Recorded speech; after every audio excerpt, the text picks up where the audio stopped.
Okay, let's dive into this.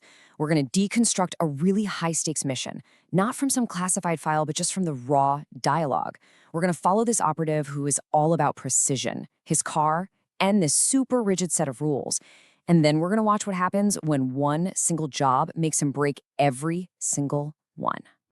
And it starts with this, an ultimatum, not a negotiation. Right from the very first line, you know this mission is a forced engagement. The choice? It's pretty much an illusion. Our guy is already on the back foot, getting pushed into a job he clearly never wanted. So, to really understand this man, you have to understand his sanctuary, his weapon, his partner, the car. He's an operative who is defined by his precision, and that precision is all wrapped up in his vehicle. It's so much more than just transport. It's literally an extension of his will.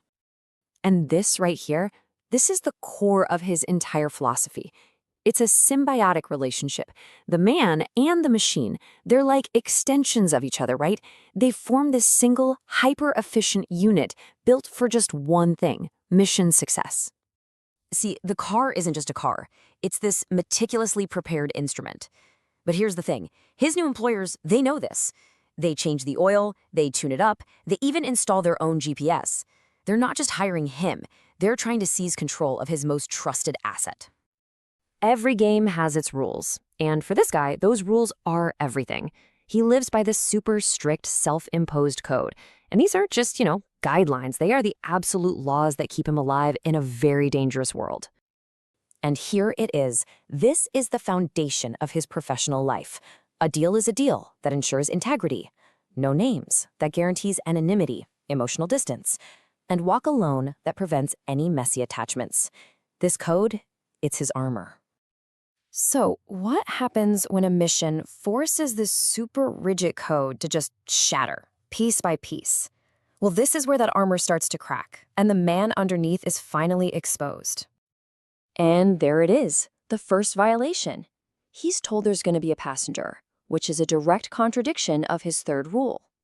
From the very beginning, this mission is designed to compromise his entire system. He is no longer walking alone. So here we see it, in black and white. His fundamental principle of solitude is just shattered right away. The complication isn't just a possibility, it's sitting in the passenger seat right next to him. Whoa, okay, this is a massive turning point. It's one thing for a client to break his rules, but here he breaks one himself, voluntarily. He offers his name, Frank Martin, and by doing that, he's intentionally shedding his anonymity and injecting this personal element into what's supposed to be a purely professional job. And this marks the complete breakdown of that professional distance. He's not just the transporter anymore. By giving his name, he's acknowledging a human connection with his passenger, and believe me, that changes everything. So, what is the package? In his world, it's usually just cargo, an inanimate object. But on this mission, the package is a person, Valentina. And she is not just cargo. She becomes the catalyst for his entire transformation, the living, breathing reason his system just starts to collapse. This exchange says it all. It's his own internal conflict, just spoken out loud. She's questioning his hypocrisy, and his response? It reveals a man who is grappling with the fact that the code he built his entire life on is basically useless against this new reality. He knows his system is failing. So, despite all the chaos, the broken rules, the emotional turmoil, the objective is met. But while the mission is, you could say, a tactical success, the operative who finishes it is not the same one who started. Yeah, he gets the job done. The package, Valentina, she's delivered safely. But the price of that success was his entire professional philosophy. The rules are gone, completely replaced by improvisation and a personal connection. And this line, this is him, directly acknowledging the change in himself. He isn't defending his old ways, he's not making excuses, he's just stating a new fact about himself.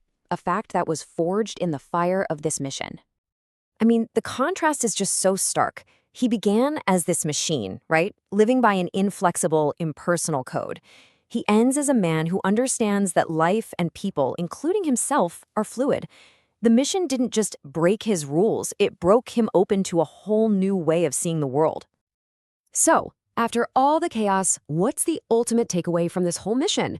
What does it say about the man at the center of it all and the code that he left behind?